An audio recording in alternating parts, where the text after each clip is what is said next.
guys. What is up, everyone? Welcome, misfits, to this episode of Skeptic and Ranting, Noah's Ark and the Flood. Oh, Science proves the Bible. it does. And you gotta watch out for those deities that love water. God's water park. Whew, you only get to ride once, though. Where tonight we are watching a video called Noah's Ark and the Flood. Science confirms the Bible. Wow. Go figure, huh? Oh, wait, That's right, Randy. We are a little early, yeah. We gotta do our magic trick. Here we go. Here we go. Here it. Come on, Amy. With God, all things are possible. If you just had enough faith, Amy, you could make that fit. I think we need to pray about it. Maybe that will be able to make it work. But yes. Hey, we got Monkey for Banana out there. Hey, Marshall. Haven't seen him in a while. That's right. What is up, everyone out there on the intertubes? Tonight we are going to be watching from a channel called Answers in Genesis? You say so. So didn't say they were right answers. Yeah, they did. Yeah, exactly. There wasn't 100% money back guarantee. So won't you join James W. and myself, Amy Newman, for some fun worth drowning over?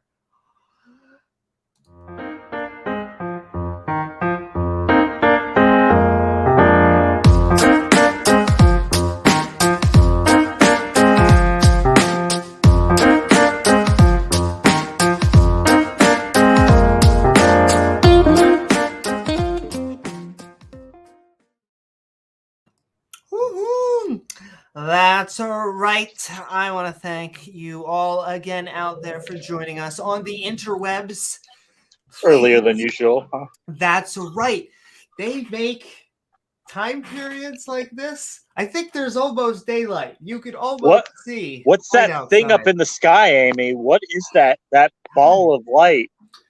Well, if we go by the Bible, I believe that is the thing that rotates around the earth. I believe they call it the sun. Oh, right? That's what that. Yeah, makes sense. Up it in the sense, definitely.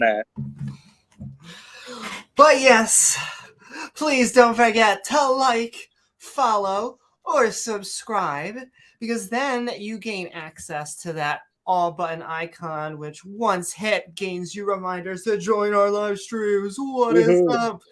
We are a skeptic channel, admittedly, including the two schmucks. The shoe fits wear it. The two schmucks that you see hosting, however, at the end of the video where we will be seeing the opposing view, we will be opening up the floodgates, or rather the open mic, so anyone can tell us their mind about the topic. Atheist or theist, liberal or conservative, come as you are. Just not on my sheets. On the flags, maybe, though I have to clean those. Everything's a pain in the ass. Dry cleaning bills add up. I know, exactly. This housekeeping is sponsored by our Patreons over at patreon.com/Amy Newman, which helps us make even more fun content, including us from the Thank you, Oz. Table. Boom, boom, boom. The network thing. The network group connecting atheists, and it's so funny. I will say this as often as I can. We just don't tend to schism. So we don't have to create not as much. Yeah, we don't have to create holy wars. So we're just too busy, we're not going to send you to hell and making each other #better. Tangango at YouTube and also thanks, Oz. Thank you, Oz, and also Ian Davenport. I saw him there.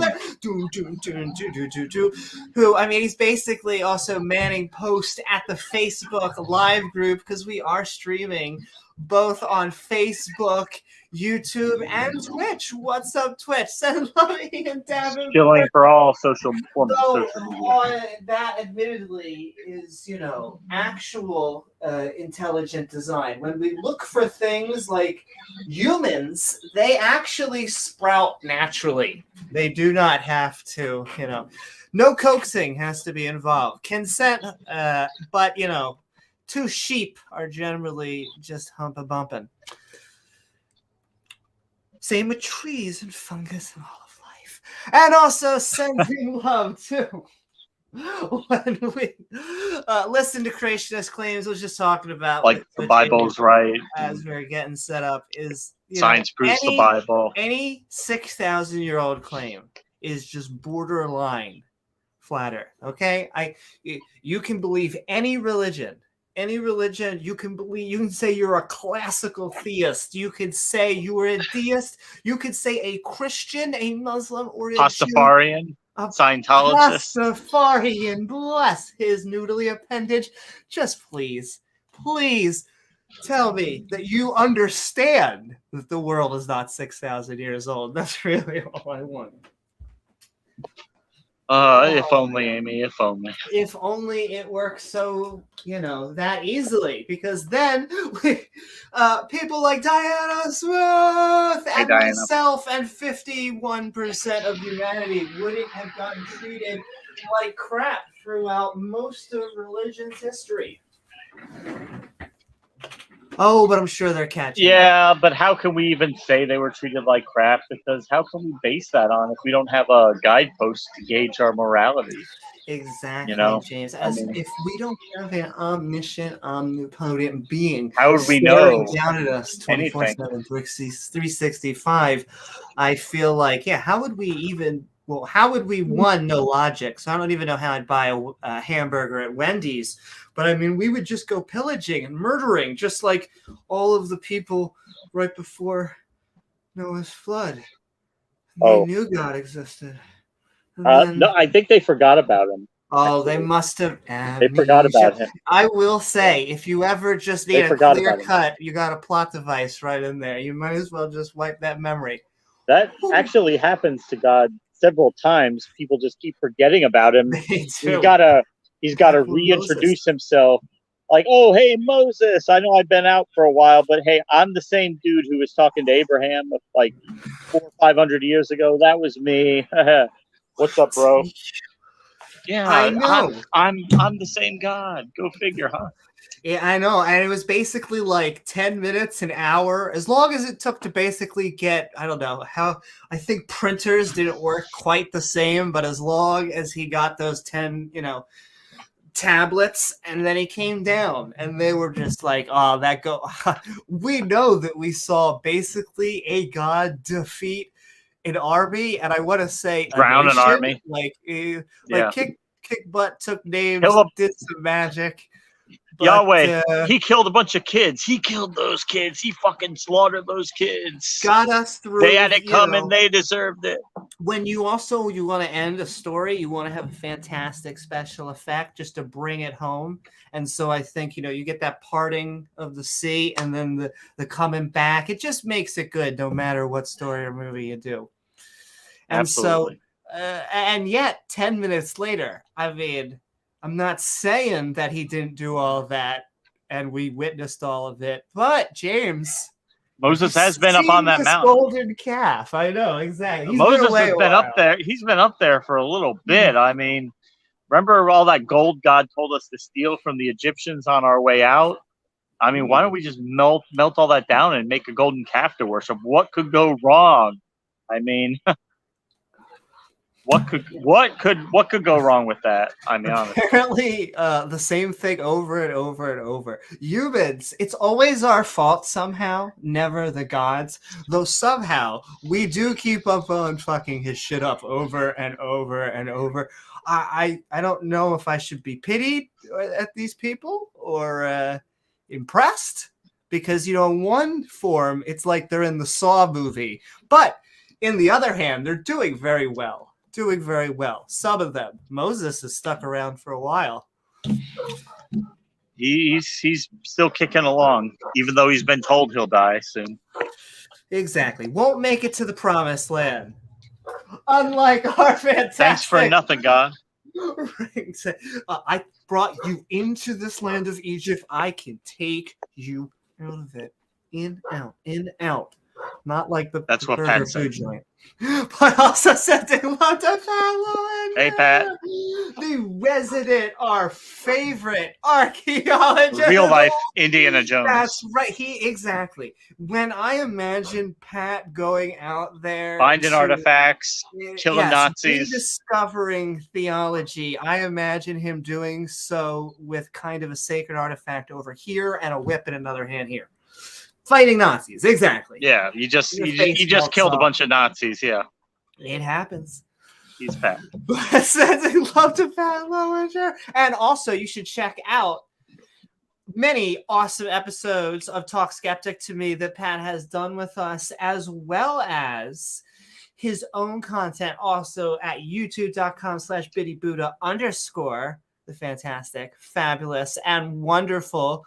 Because once again, in Tang Gang, we do it #better. She's part of the crew. Yep. And look, it's so funny. I can't imagine the agnostic atheist war of 2045, or I don't know. It just seems like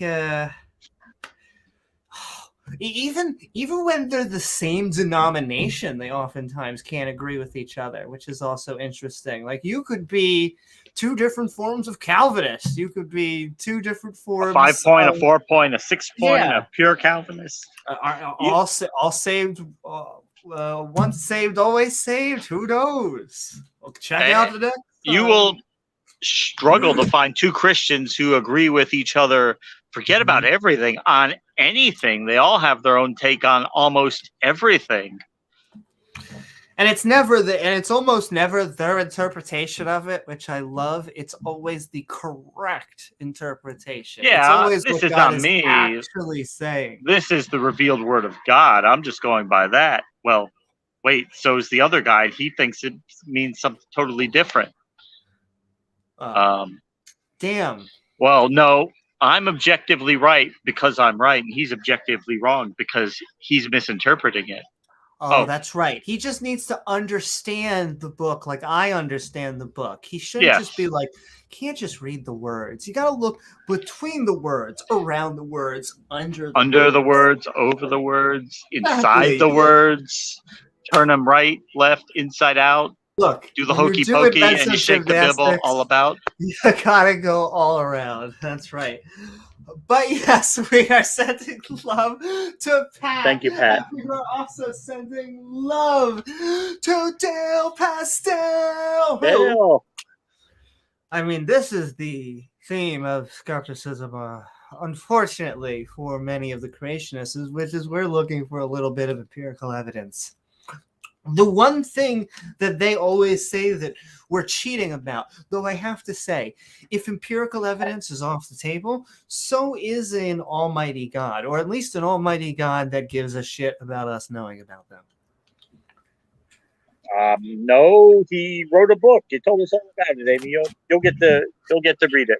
James, I don't know if you've ever heard this before, but a book did say a thing. Would that book happen to be the heavily edited and redacted compilation of the inane babblings of a particular tribe of Bronze Age nomadic goat herders in the Levant? Well, a little bit. That book. Look. Okay. Well, if that book says it, then it's got to be true. Exactly. It's basically that old book. I mean, we could look at what the Sumerians or the Hindus or the people in Asia were saying at the time, but they got it all wrong because it's not the Bible. Yes, and the fact that a lot of civilizations have no records of floods, and the areas that do flood tend to have more flood mythologies. Coincidence. And I do find it funny that, look at like the religions in Asia and everything, they have nothing to do with Judaism or proto-Judaism or anything like that. So it would seem like when Noah's sons, like when he said, okay, you guys have to migrate to Asia to be the Asians, and you guys have to go down to Africa to be the Africans, and you guys have to go up to Europe to be the whites. They forgot all about God when they got there. They didn't say, oh, this guy who just flooded the world. They just said, oh, we'll start a new religion. And this is a worldview that can only work if you don't have any form of genetics. Like if we did not have DNA, this would work wonderfully. But like this is not Minecraft. This is not Rust or any game that you can mate with animals. If you make enough of them genetically, just like if you make enough of us genetically, start humping, and we are within relatives, you're eventually going to get some. Before you get to dead ends where no more life can be made, you're going to get to some painful mutations. So, yeah, nature itself likes genetic diversity. It really doesn't like that whole one family getting humpy and apparently making the rest of the world. Yeah. All the races, all the nations, all the people, everybody. Family. And can I ask, because I feel like we've glossed over it somehow within our scale. We've talked about it, but somehow we missed the exact line where like the incest stopped being wincest for the Bible. Like, because they're totally cool with it, at least on like two situations. Like there was Applegate, very controversial. Eve ate that fruit. Talking snake. I mean, it had legs. I would believe it. So, you know, you got. It was really the devil. Womp womp womp. You got tricked by the devil. Whammy. Look, once again, and it was just the serpent. But yeah, it did get retconned, and now he's had he was just like Boba Fett. Okay, he was so popular, just so they had to make him a main character. Had to make him a reoccurring character. I understand. He's hot. Probably with the chicks and everything, and probably a chick magnet, yeah. But hey, what can I tell you? Not today, Satan. Though maybe tomorrow. 2 days from now, Satan. 2 days Friday from night. Now, I'll book you in. We'll go to the spot. 8 p.m. Eastern on Standing for Truth. Yeah. That's right, baby. Oh, at any time. We can take any time to announce that. We'll announce it twice. What there could be something very, dare I say, magical going on at Standing for Truth channel on the 11th. 2 days from now, I'll be debating Ken Hovind on Standing for Truth that night, Friday night, 8 p.m. Eastern. You don't want to miss it. And the after show will be on the Atheist Junior channel. So come on over and tell us what you think. That's right. If this was a boxing match, I feel like I would just be putting like the towel around you. Just got to get your gloves on. This is going to be fun. Get pumped up. Dr. Dino. The one and only. Dogs produce dogs. We're ready for him. AJ was bringing up a point earlier that he went, the Kents don't, was it you? The Kents don't produce Kents. You're never ever Kent guy. Okay. That was in the debate with T-Jump. Yeah, last night he debated T-Jump on it. That was a good debate. Oh my goddess. Ken Hovind. Sends in love both to Atheist Junior and T-Jump. That was a fantastic debate. Oh my. But yes, we're getting so much wisdom. Overload wisdom. And I love the people like that. I don't know how he's viewed in the creationist movement, but I do hope thanks, they all coalesce on how much of a piece of shit that I won't say anything. If being a publicist, I'll wait till after debate. I love anyone wearing Hawaiian t-shirts. In fact, if you have a Hawaiian t-shirt and glasses randomly, I think I just want to hear you debate more. Now, he put out a video the other day. I was talking to Cindy earlier today about it. Like, he's setting the record straight. And he's saying like, oh, all these atheist channels, they only hear one side of it. Well, I mean, if Kent wants to come on here and talk to us, I would listen to it, but I doubt he's going to take us up on that offer. So, but the door is open, Kent, if you want to come and explain yourself. And he could.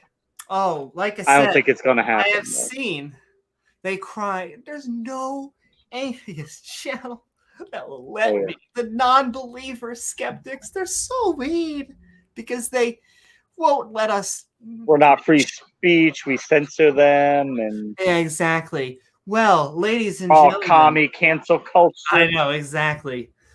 Come one, come all. We'll let you talk. Please, if you have the true view. Talk yourself into it. Give you enough rope to hang yourself with. Oh my! As Bubble has experienced on a couple times. We're just sending love. We love you, Bubble. Bubble in chat. We love all of our theist brothers and sisters. In fact, you should come if you have permission on more. You always have permission on this channel, ladies and gentlemen. Somebody was a naughty boy. Oh my! But also sending love and reminding us.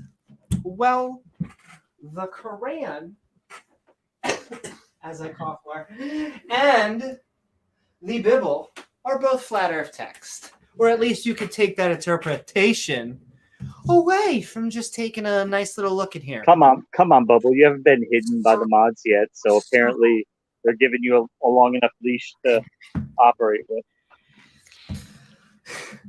And we do love, and look, like I said, I would say, this is my opinion, but most of the mods, and I think everyone on here, as long as you don't attack people, just go hard on those views. Go damn, like the kind that you listen up into the bedroom and go squeak, squeak, squeak, squeak.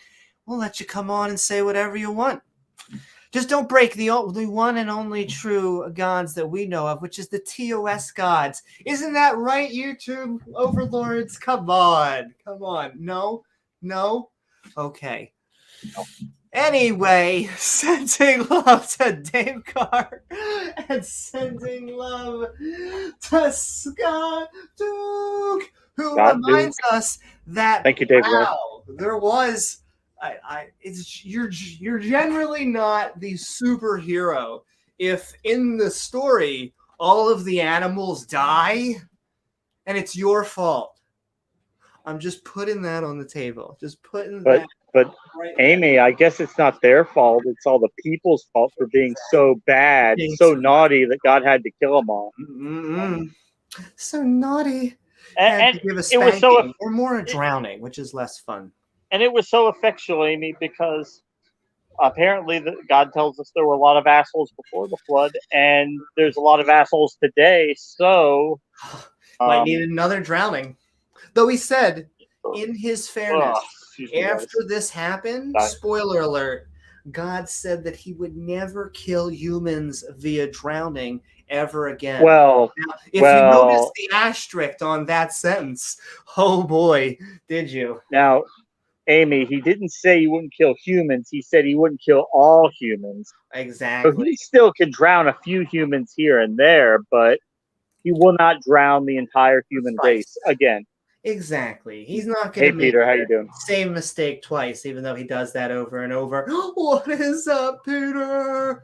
Dun, dun, dun. Speaking of connecting atheists, you should go check out Peter at Gonna Go For Its channel, but he is also just generally a fantastic producer. You should go check out R and Ra, the YouTube. Yeah, you heard of R and Ra, and go check out his Quran Bible studies, which are wrapping up right now, along with our awesome Bible studies, which we're actually going to talk about just a little bit more coming soon. But Regos reminds us that the Bible gets a little thespian and is like, thou shalt stab an interfaith couple in the chest. Human shish kebab. Exactly. Cooking with Yahweh. They had it coming. Yeah. They had it coming. They only had Yahweh mostly to blame, but, it's the little things in life. Anyways, Anyhow. love to read. Thank you, Regos. And last, but certainly not least, we're sending love to Rachel Holland. Thank you, Rachel. Oh, YouTube gods? What? All right, I'll pay the copyright. There we go. Woo! Send him love. Thank you so much, Rachel. And thanks, Rachel. Of course, the Bible, nor the Quran, or anyone trying to latch on to the Abrahamic, whatever, wouldn't endorse slavery. That, they would be able to predict, I imagine, if he's a god, a very civil war happening. They wouldn't endorse the bad slavery. Exactly. No, this was a works program where everyone actually was issued googly eyes. They only endorse the good slavery, not the bad slavery. Yeah. And praise would be totally cool with being a slave to you. So. Oh, exactly. Look, Gavin's already signed up for that works program, haven't you, Gavin? Yes, he has. Though Gavin agrees that it's not 6,000-year-old Earth, right? Yes, because we live in reality. Holy moly. Am I doing a... Hey, Sinister Porpoise. There we go. Did a reality check. What's up, Sinister Porpoise? God equals the square root of -1. What's up? Lovely hats. Always has accessory. Well, except for... I will say. And you appreciate that. I just appreciate accessories. Guys, please take notice. If you are a gentleman out there and you want to catch a lady's attention, just nicely, well, first of all, make sure that you color coordinate, okay? And then nicely accessorize. And then, but yes, I'm trying to also, we make love advice on here, because if you take relationship and dating advice, yes, he'll give you advice like, I don't know. I got a little bored with them, so I was like, what about drowning? Are they into that? No. Oh. They will be. Let me turn Lot's wife into a pillar of salt, so then he can have sex with his daughters, because goddess. Incest is back in and those are the type of claims you have to support behind if you want to, I mean, hey, it was okay back then, I guess. It's not good now, but it was all right a little bit back then, I guess. Maybe, I don't know. Maybe. Exactly. Back then, it was just like the incest. Somehow, it got bad along the way. Maybe it was the Jesus thing. Maybe once you kill the Jewish rabbi, that's when the genocide kind of fell out of favor. Exactly. Like, okay, we're not going to kill entire races of people. Spoiler alert for this story: when after the rain stops, animals get hungry. Dun dun dun. To be continued. So, in fact, we do want to send one last thank you to all of our Patreons, but also all of the viewers in chat, the mods, and of course, just people like you out there watching. Thanks, is guys. Up? You enable us to make more fun content. But before we get into the opposing view, y'all have been naughty atheists. Recap of the actual story. It's a single chapter. I was telling another thing I was talking about with James is just how much this single chapter has affected biology departments across the country. Geology. And probably spread out into all over the continents, unfortunately, like a virus. And so when they bring any type of apologetics, I really want this to be in context. But with that, before we get into the opposing view, here we go.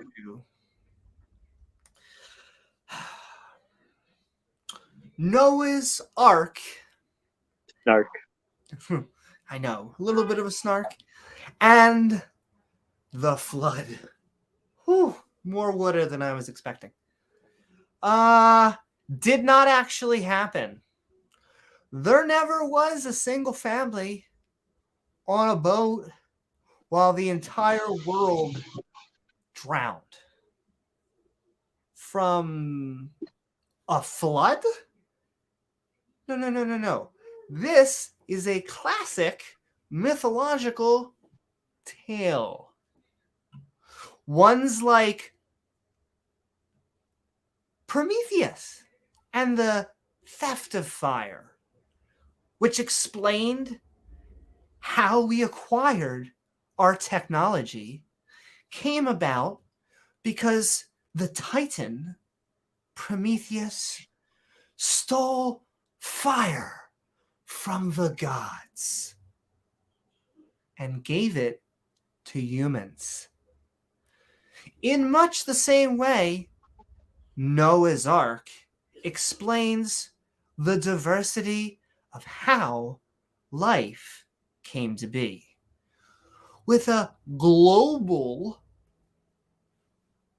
flood wiping out Generation 1, meaning everybody, and Generation 2 coming from this new family.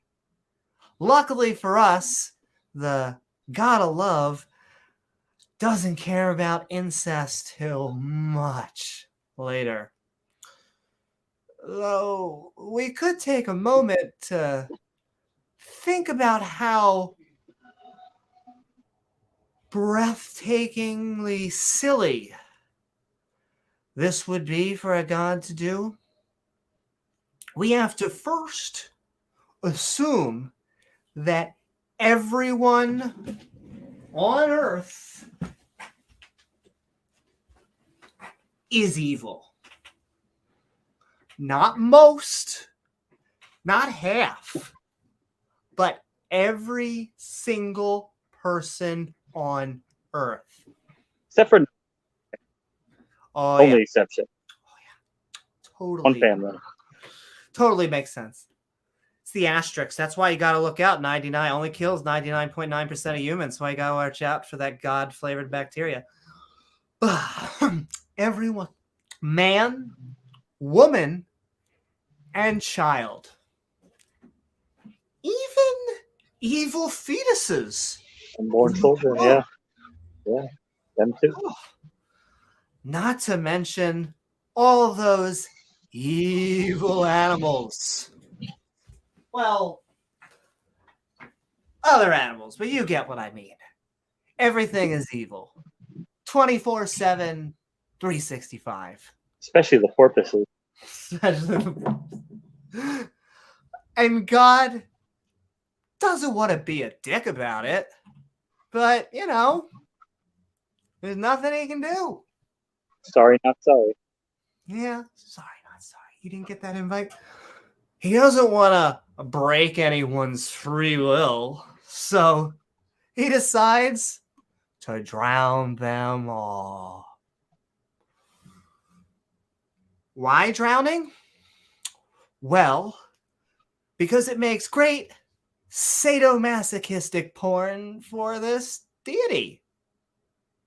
Because clearly there are many ways to die, though drowning is a particularly nasty one.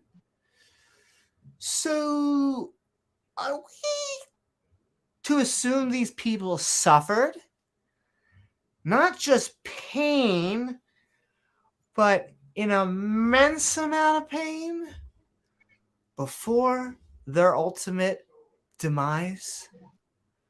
But enough of all those mean dead people. We have a boat filled with a single family.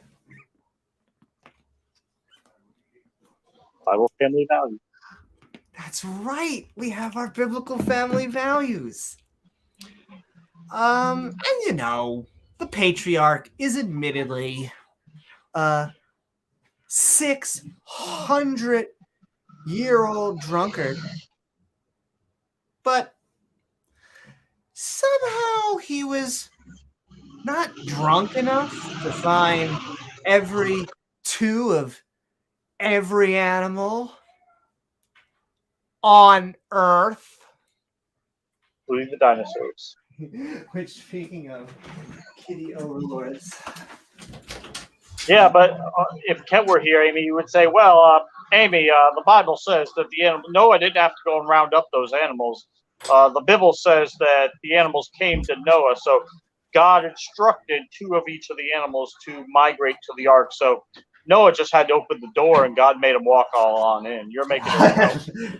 That's see. Now we're talking science. Biblical science, about these fossils and genes and the radiometric dating and meteorological climate data. None of that. But yes, we got 2 of every animal on Earth, which seems more like a little bit more than a 9-to-5 job, but who am I to judge? And not only did he get 2 of every animal, he got them to not kill each other.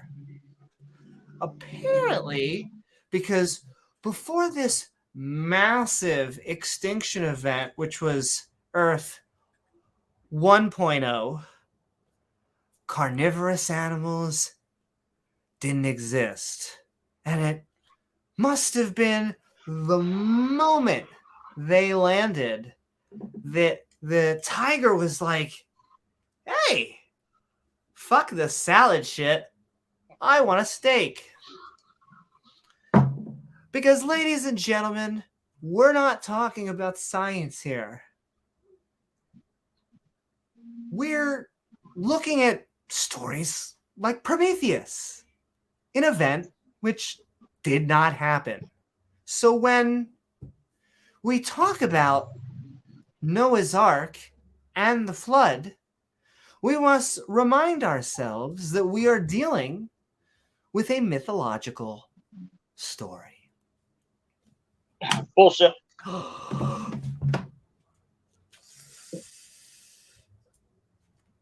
There never was someone who lived to be 600 years old. 2 of every animal do not fit on a single boat, nor did a single family give birth to the diversity of life. The true naturalistic answer is both more satisfying and beautiful. Thank you. And all right, with that, James, you ready to have some drowning fun? Lots of fun, guys. Hey, service isn't very good right now, so I can't turn on the video. But out there, so I've been preparing for my debate with Ken Hovind. That's coming up in 2 days, as we said. Standing for Truth, the after show will be on Atheist Junior's channel. So check that out if you're not already a subscriber to Atheist Junior. Puts out a lot of good content, so you probably subscribe to him. But anyway, talking about the ark, so we're going to do a recap of Bible scripture, talk about the story of Noah, and just so we're all refreshed going into this. And if you want to know, did the flood happen? Was Noah's Ark real? And that's borne out by multiple evidence. If you want to see like the most complete refutation of that, I think Arnrod did a 7-part series. He refuted Noah's Ark and flood based on numerous different lines of scientific evidence showing that everything converges. This did not happen. This is man-made mythology. These are stories like all myth and folklore. It's nothing different. And in this video today, we're going to try to see the modern day, try and bend science, bend reality to try to make it fit with the myth that was written about 3,000 years ago. And newsflash, it's not going to work. It seems very ad hoc. It's not legitimate. it's pretty clear that they are taking their conclusion and then working backwards with how can we possibly make this fit, or what types of mental gymnastics can we do to make this seem plausible, because it's not. And they're pretty inventive. They've had a lot of time to, think up different rationale and excuses that they can make. And if you're desperate to believe it, if you really just believe it more than anything, and you're willing to swallow all that, hey, you could be a believer. You could believe it. Don't take that away from you. But if you're interested in what's reasonable and what makes actual sense and what's concordant with reality, you're going to want to stay away from tables like this. Take it for what it's worth. It's an act of literature. It's writings of ancient man. We have numerous examples of them. This is drastically different than that. And it's clear that this was the work of ancient man, because they didn't know anything about the natural world. They didn't know really anything. So to them, it just seemed like if you want to have a big flood, okay, you just got to have one family, get a big boat and just fill it with animals, and everything will be okay. But it would be way, way, way more complicated than that. Even if you take the nuance that, oh, well, he didn't have to bring every species, he just had to bring every kind of animal. Oh yeah, 2 generic cats walk off of Noah's Ark. Really? And people questioned him about that before. Okay, so 2 generic cats walk off of Noah's Ark, and in that time they've diversified into all the species of cats, all the felines that we see today. Of course, Ken Oven pivots from that and is like, you think that's a problem? You think everything came from a rock. So yeah, he's admitting he has no answer for that, how evolution could happen that fast. How in 4,000 years you could have that much diversification from 2 generic animals is mind-boggling, because evolution doesn't work for that fast. But it's even worse for him. It's worse than that, because he doesn't have 4,000 years to make all that happen, because we have fictions of lions and tigers going back over 2,000. So he really has like 1,000, maybe 2,500 years, because we know they had already diversified by then. We have depictions of ancient cats. We know lions and tigers were distinct. Actually, different species of lions and tigers were distinct. They're different subspecies. They've already diversified that much. But since then, we haven't really seen them diversify yet. We don't see new species of cats popping up every 100 years or so. We don't see that because it doesn't happen nearly that fast in the real world. So what they're proposing is, you have this one period of extremely rapid evolution, and then God just arbitrarily decides to stop it at some point. Now it happens at a snail's pace. I think the reasonable always happened at that slow pace.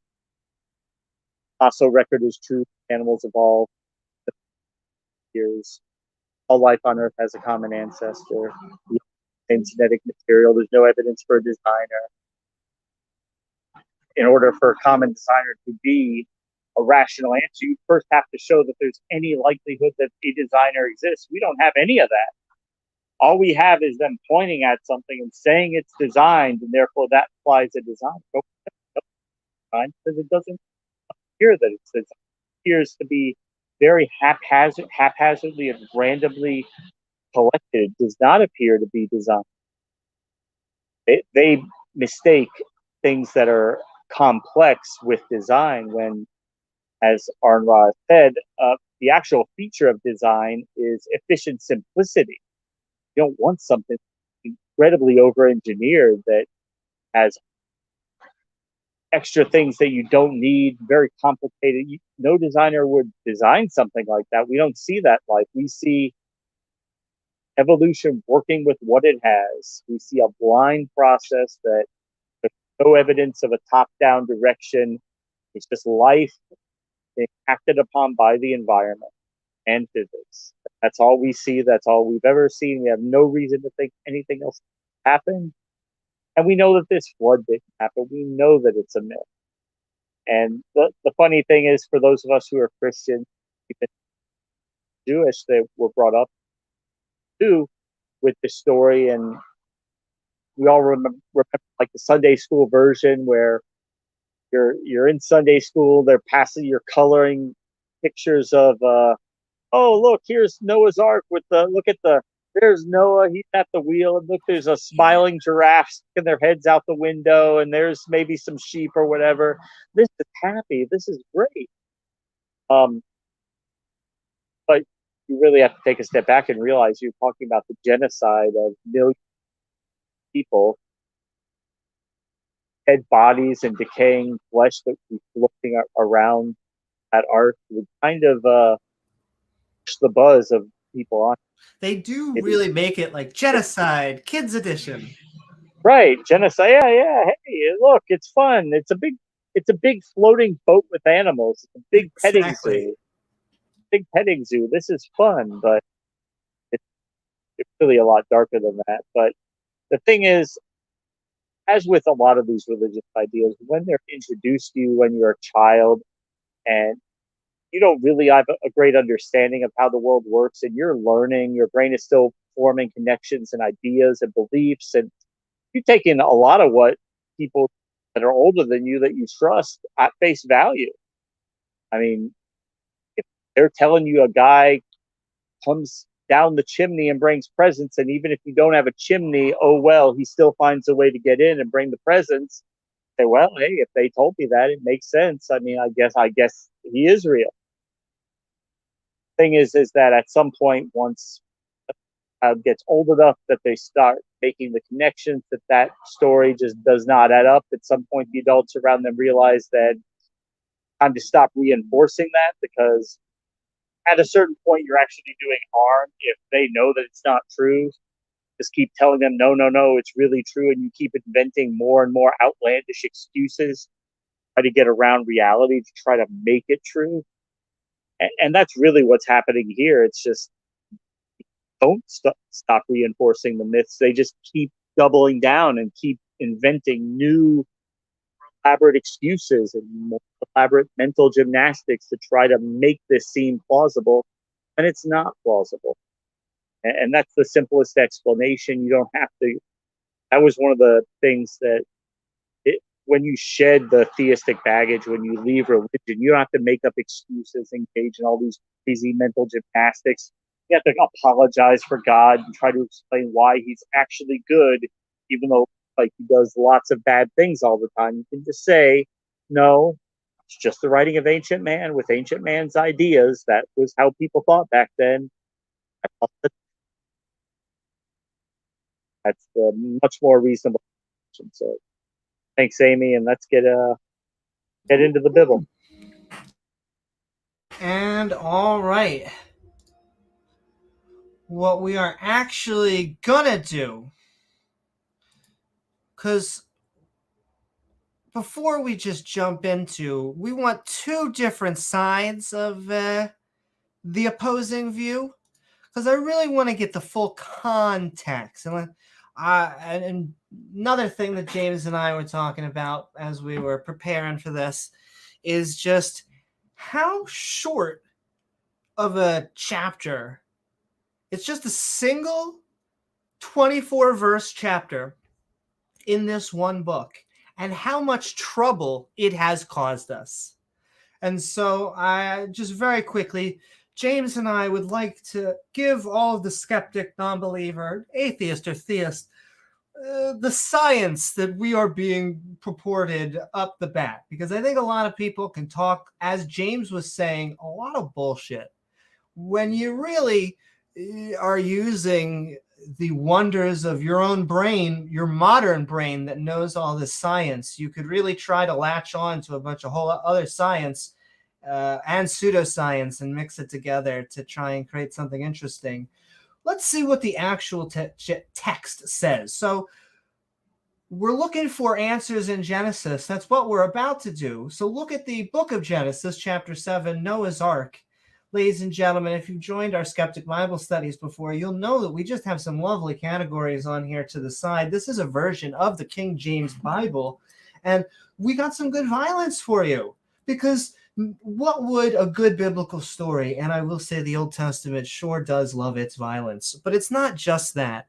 The Bible, it wants to judge, wants to have a good old amount of judgment on top of that, because, what would a deity, what would it be worth being a deity, I guess, if you can't pick on the ants below you or judge them, or a little bit of both?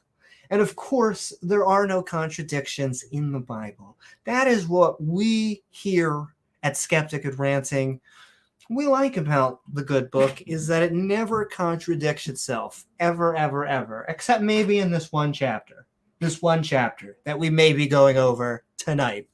So, I hate to see such a good book get taken down, but... Amazing book, huh? Amazing. I'm back.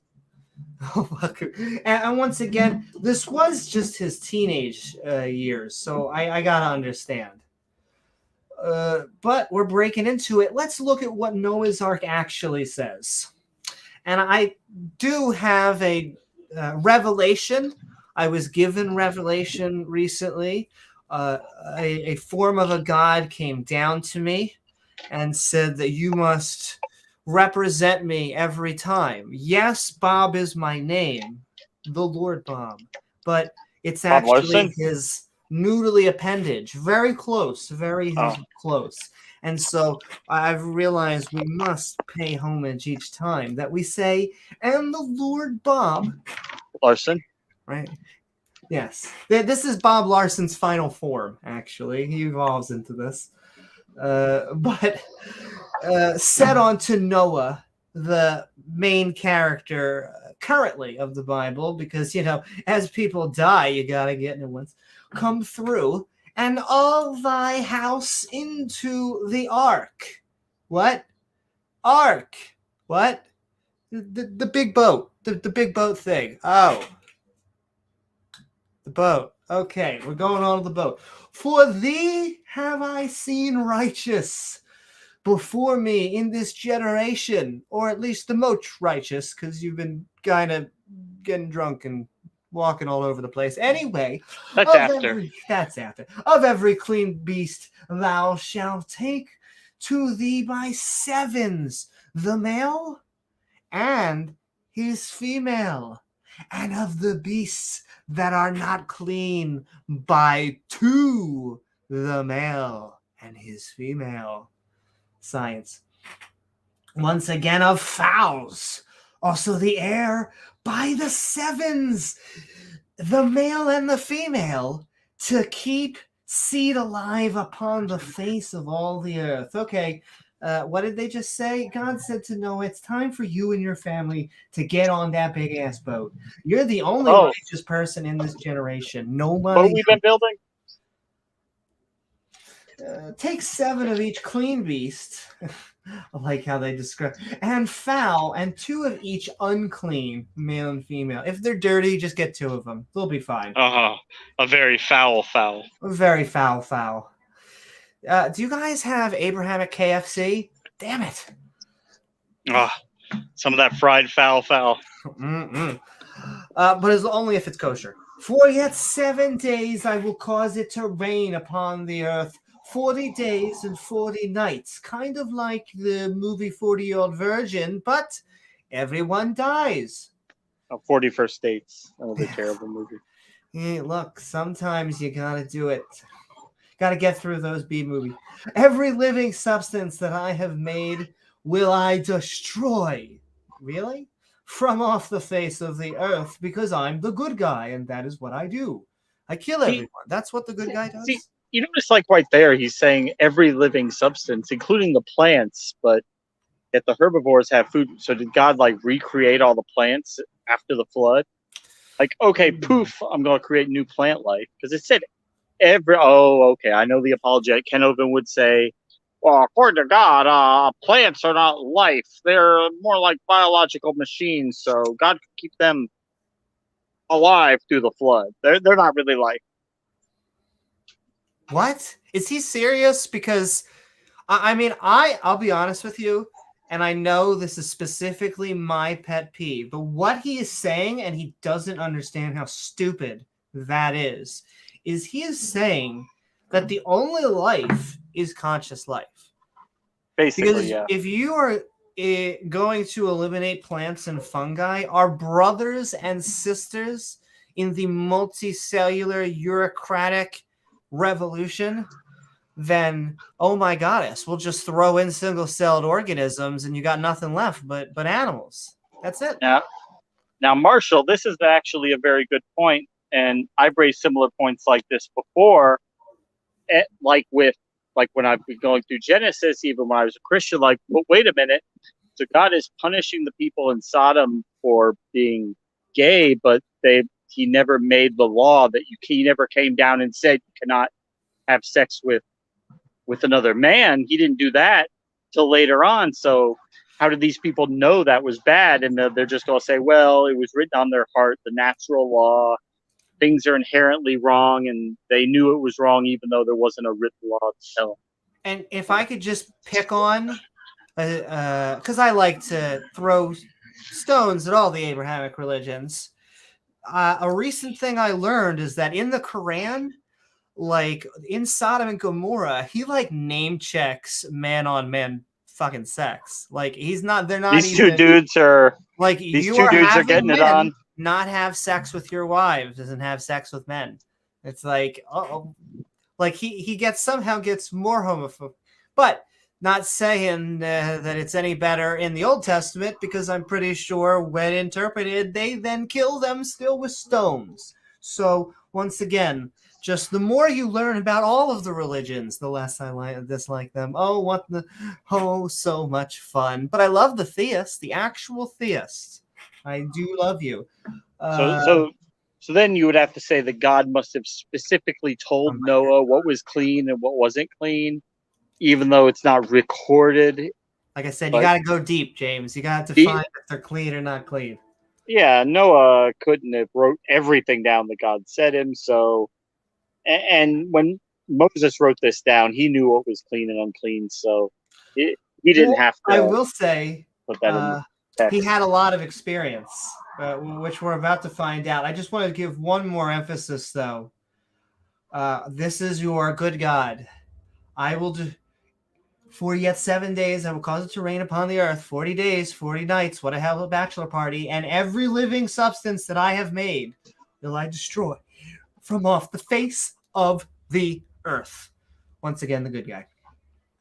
But yeah, and Noah did according, our main man, it's normally Moses, according unto all the Lord Bob commanded him, because he was like doing it like a real-time strategy. He was like, go here, oh, got sun over here, and go over here. And let's get to some real science. This is what I like. Here we go. Once again, these people are trying to take on geneticists. They are trying to take on anthropologists, archaeologists, biologists, and then they come to you with this from Scripture. And Noah was how old? Was 600 years old when the flood of the waters was upon the earth. So, he was just a middle-aged guy. I understand. You're just... the average age was like 900.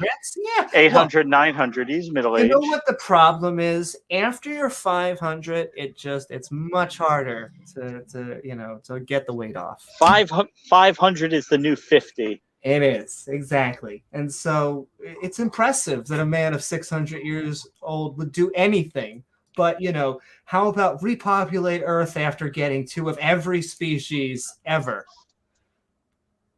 Kinds, not species. And once again, if you are a metaphorical theist, if you are like someone who teaches mythology and you take it seriously because of the traditions passed on, I get it, okay? I get that probably even a lot of the Jews probably didn't believe this. They're like, look, we were passing this down because we were drunk over a fire, okay? And one of these idiots decided to write it down because he got all excited because he's like, look, I can write. And they're like, write? What is writing? That would be the Yahwist and the Elohist, yep. That would be them two dudes. Look, I get it.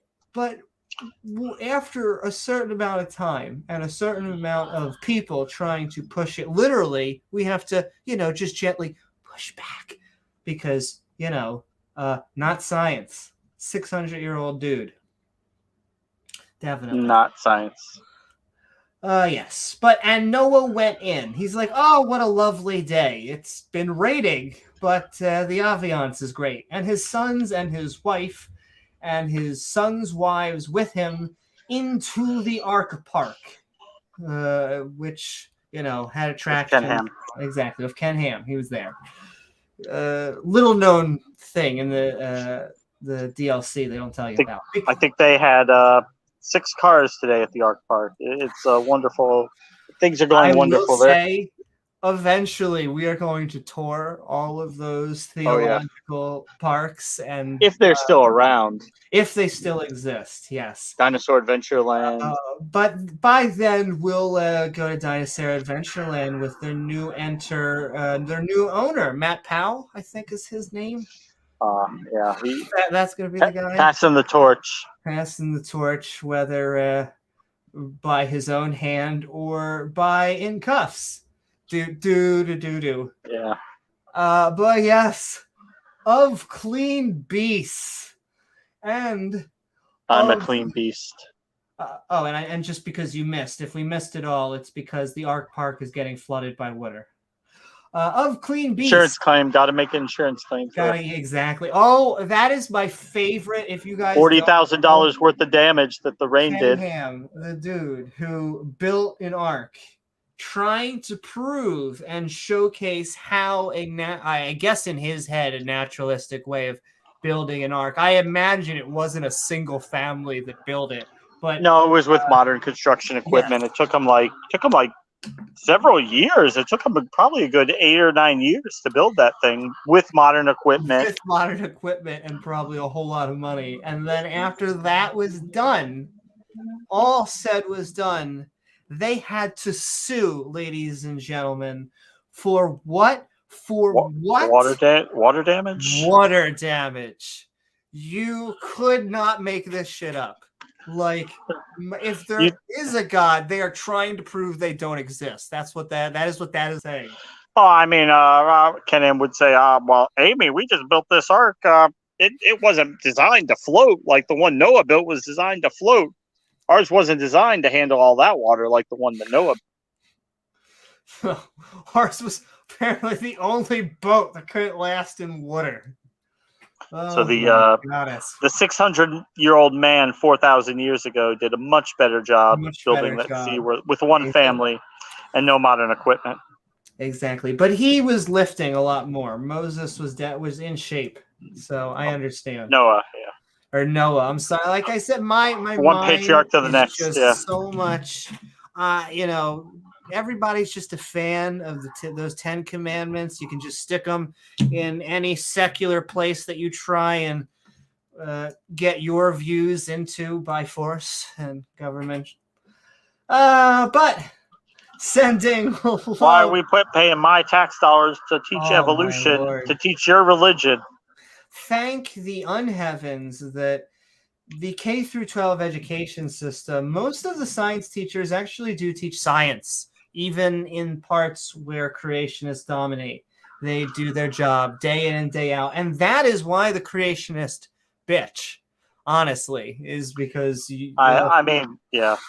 I have to say where I work are learning about not only evolution, but genetics, the fossil record, and I don't know, gravity, which is physics, but I just couldn't help throw that. I have to say, like where I live, they really did not teach evolution very much. It was barely even mentioned. It was very like Kent would approve of like the education around here. That does sadden me. I remember the curriculum, but it was very much like in a curriculum of just everything else. It wasn't like, all right, kids, today we're going to learn why God doesn't exist and why we all evolve. Of course, yeah. That is not how the class. It is, generally speaking, we're talking about maybe how we came from a common ancestor, how one or populations of species can morph into different groups of species, which over time can no longer re-diversify with each other in a runaway effect into other but other species. Down here in the Bible Belt, they do things a little differently. Yeah, well, unfortunately, another thing. I was just funny. I know this is I view it completely in like a sports way, but I'm such a fucking Yankee.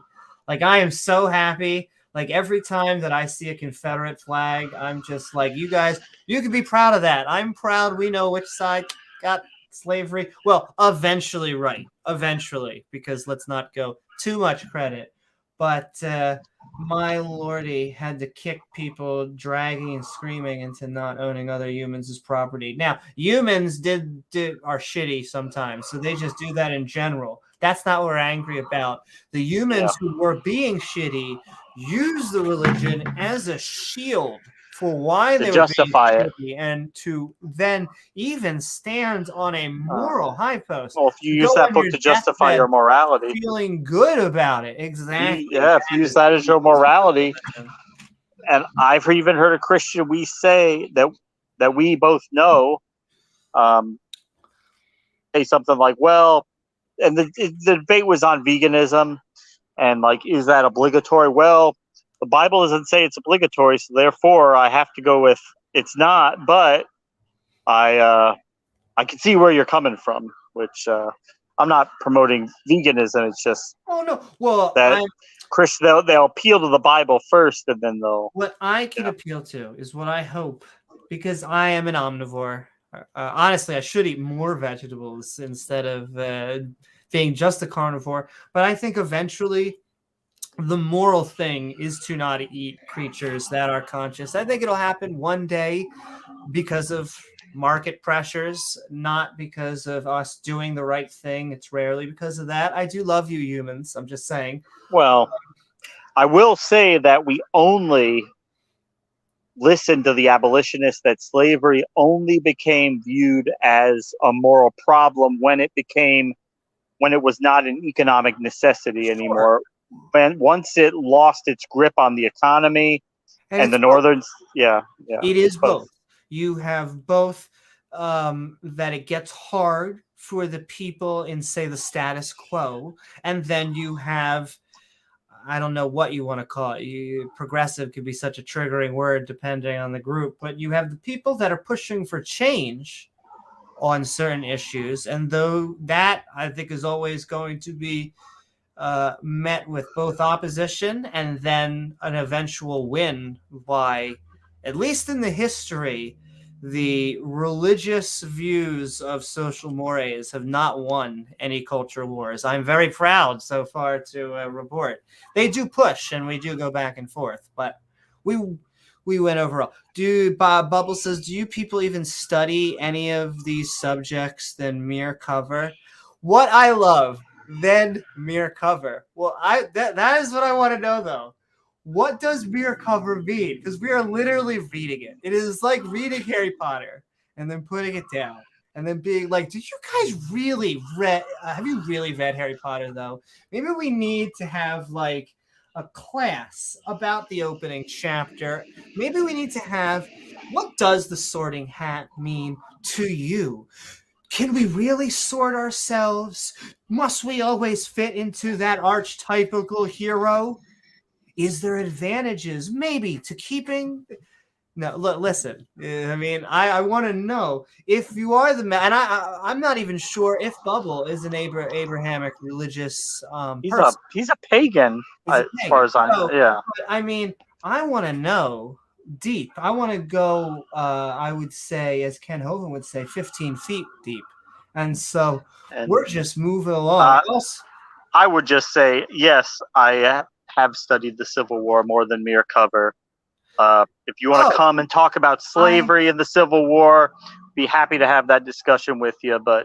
And I would as well. James probably knows even more than I do, but I have recently, that's why I'm giving my Yankee pride. I find the Civil War very interesting. I have read decent portions of the Confederate Constitution, and it's an interesting document because they enshrine slavery.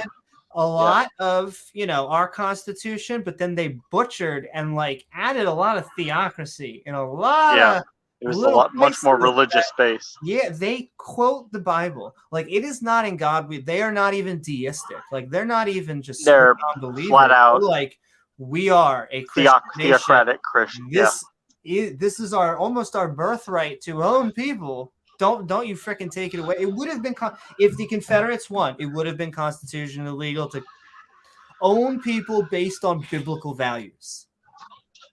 Now, it's important to recognize it would not have remained economically viable for long, and the Confederates would have at some point had to abolish slavery for not for the right reasons, just for economics, but that is not to say that the institution would not have endured for perhaps another 20, maybe 30 years of more human suffering and more subjugation and atrocities committed against people that we didn't see. And I will add my final asterisk. I love my Southern brothers and sisters out there, especially your cooking. And so, listen, one thing I hate about the Bible is passing on sins to the next generation. Oh, yeah. Terrible. And so what we need to do is figure out how to be better to each other one day at a time. One day at a time? Exactly, atheist or theist. All I would say is, please, if you are someone who is a Bible-believing, I hate to include young Earth creationists. Please, if you believe that the scientific data that they have given you from the majority of scientists, that the world is round, is 4.5 billion years old, we don't want to take your religion away. This is an intellectual discussion. But if you want to get this in our science classrooms, we're going to have a problem. It's really that cut and dry. Intellectual debate versus you trying to intellectually destroy the country. Not to get hyperbolic or anything, but sending love out there. No, it works. Yes, a clean beast. Oh, and I love this. Getting back to science.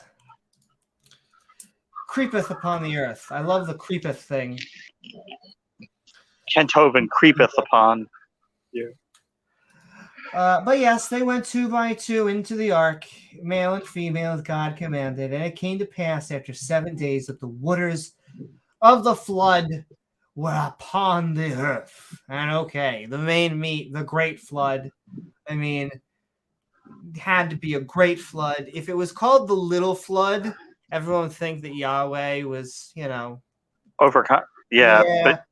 he was overcompensating here. Yeah, they'd make fun of him. Oh, what a little God you are.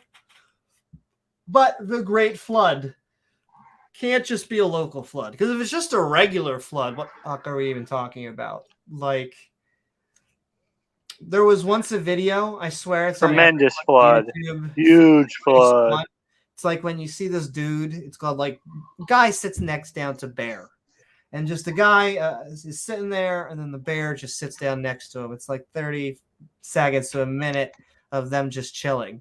And then after a minute, where you think this is just like a unique encounter, like it just pulls out, and you just see there's bears surrounding him. Like he's just surrounded by bears. So it was like a rare encounter, though he was surrounded by bears.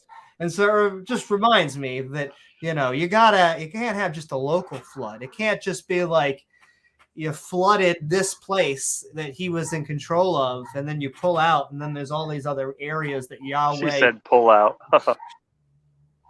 Was it in control of? Woohoo! That's right, Ogre. What is up? I mean, this is a fantastic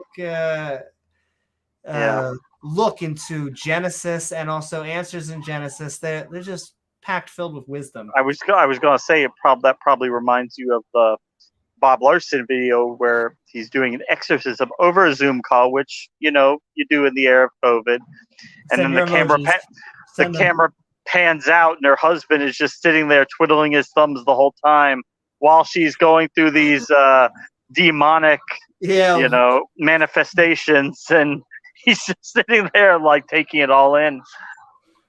And she's just like, he's probably trying to watch Monday Night Football or something, and she's doing her role play game with Bob Larson over Zoom. Oh my! But yes, I think I'll be Beelzebub today. Oh man! But I'm sure like I said, they make bank selling the invisible product.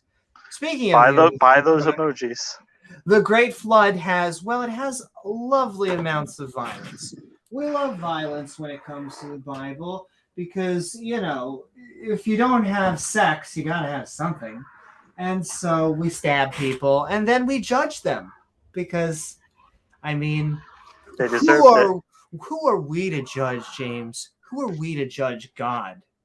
Well, you're not Judge Judy. We're the only agents that actually can judge. Their plants can't judge. They are alive, by the way. They are very much alive, and yet they can't. They don't care what your shirt looks like or if you eat 3 Reese's cups instead of 2 Reese's cups. They are not going to judge you. If you have 1 scoop of ice cream or 2. Or 2, exactly. 2 scoops, Newman. Which reminds us that the Bible is just so much filled with laughter, humor, which we all remember. We all remember how funny the Bible was. And it's a regular joke book. Exactly. And it's filled with science. It's just filled with absolute science, as we've been learning. In fact, how do we know it starts with science? Well, it starts off with sentences like, in the 600th year of Noah's life. Oh, good. Boom. Science, mic drop. On his calendar, in the 2nd month, the 7th day of the month, the same day where all the fountains of the great deep broke open. Not the self-same day, but the same day. Okay. Exactly. The very self-same day. And the windows of heaven were open. Wow, he did it from top and bottom. So if this was like a flood scene, we would be going both from the back and through the mouth. That's good. I like it. I'm into that. So at the time, they believed that the sky was a dome. You knew that, right? And exactly. Of course.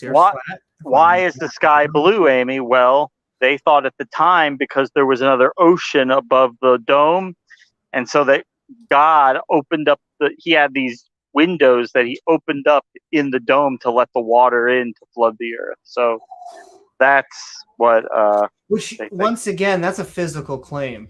Holy moly. Well, that's how they envision the earth system, as a dome with an ocean above it. You see the Bible say the water's above and the water's below. They had no idea why the sky would be blue like the ocean, other than, hey, there must be water up there, right? Well, they had no idea about wavelengths, yeah. They didn't know anything about anything. How eyes absorbed different colors, how the weather cycle works. Oh, speaking of the weather cycle, if you've been checking your news app, and the rain was upon the earth 40 days and 40 nights, just like that movie. Oh, we're way behind. At least I am. I'm way behind saying hello to everyone in comments, and I am going to do that once the video, which we are actually about to go to. We're getting 2 scoops, speaking of the opposing view, because this technically is the actual literal view. All the rest is them giving apologetics. This is the actual view. Making excuses for why it doesn't seem to make sense today. Them trying to put the round peg in the square hole. In the self-same day, entered Noah. Hi, Noah, and Shumalonga Ding Dong, and Ken Ham, and Jabbatha Pabbatha, the sons of Noah. You know them. They're their household names. Jabbatha, yeah. Exactly. Noah's wife and 3 wives who really don't get names because they're women. Do they need names? No, they can ride down there with the animals, right? I was going to say, do you name every livestock that you're going to sell, James? Come on now. Into the ark.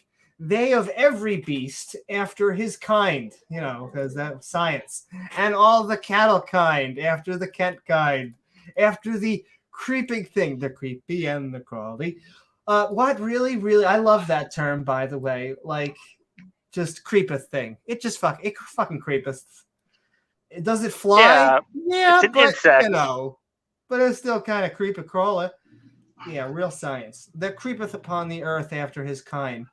Also, if it evolves fast enough, apparently, and I don't know where exactly, it may be on a log or something, but there have to have been insects and stuff to have been fine. Also, what's the apologetic for like fish not getting off so easy as well? It's not just conscious creatures that suffer. It's like specifically ground animals. God's like, fuck everything that walks. Like very specific. I don't know. The fish just lucked out. Hey, they happened to be at the right place at the right time. Yay, I know. It's like that. You gotta get that lottery ticket.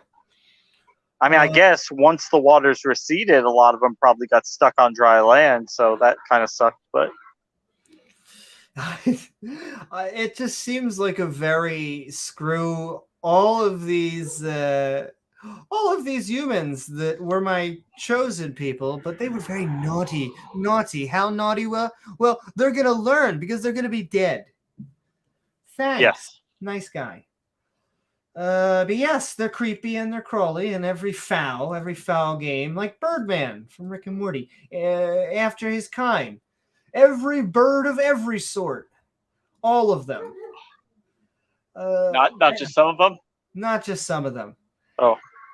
Oh, and they went in onto Noah, which that is definitely a different show. That's choice language in the Bible. Yeah, I know. Into the ark. 2 and 2 of all flesh, whereas in their birth of life. And they went in male specifically first, but then the females of all flesh. And as God, the Lord, Bob, had commanded him. And the Lord shut him in. You're grounded. The flood was 40 days upon the earth. And the waters increased. Whoop, whoop, whoop, whoop, and bear up to the ark.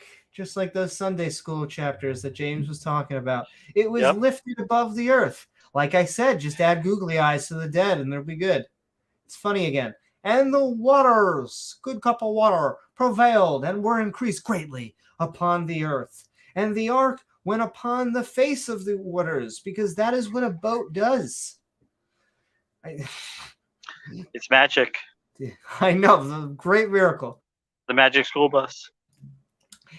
Really, the only actual miracle for Noah here is that in the game of Saw, you're like the one family left over that like is handing the note so you can pass it to the cops. So it has like, ha, ha, ha. Did you learn this time? Like that is the only. Yeah. Oh my Lord. By the way, officer, I'm 600. Thank you. Like, well, okay. And I'm 600. He lived only to 600 years old. He was a strapping young man. Upon the earth and the high hills, they were super high. The 420 hills. How high? This high, 15 feet. Okay. They were under the whole heaven. They were all covered. 15 cubits, which is that new game that everyone's playing. Upward did the waters prevail, and the mountains were covered. They wrapped like their tail around themselves because the mountains didn't want to reveal themselves. What did they just say? Let's just go cover this really quickly. All the animals went in 2 by 2, a male and female of each species. Then Noah shut the ark's door. The flood lasted 40 days. It's that classic story. The flood covered the highest mountaintops, apparently even Mount Everest, with 15 cubits to spare. And what's a cubit? Well, you can go screw yourself for even asking. And all the flesh died that moved upon the earth, because this is the God that loves you, even the evil animals. Both of the fowl and of the cattle and of the beast and every creeping thing that creepeth upon the earth. And it was important for God to do this. It was just. Yes, not only was it just, but just in case you forgot what everything on the planet was, we're going to review these things that we're going to kill, just in case you forgot. All in whose nostrils was the breath of life, but nearly not as good as that Zelda video game. Of all that was in the dry land,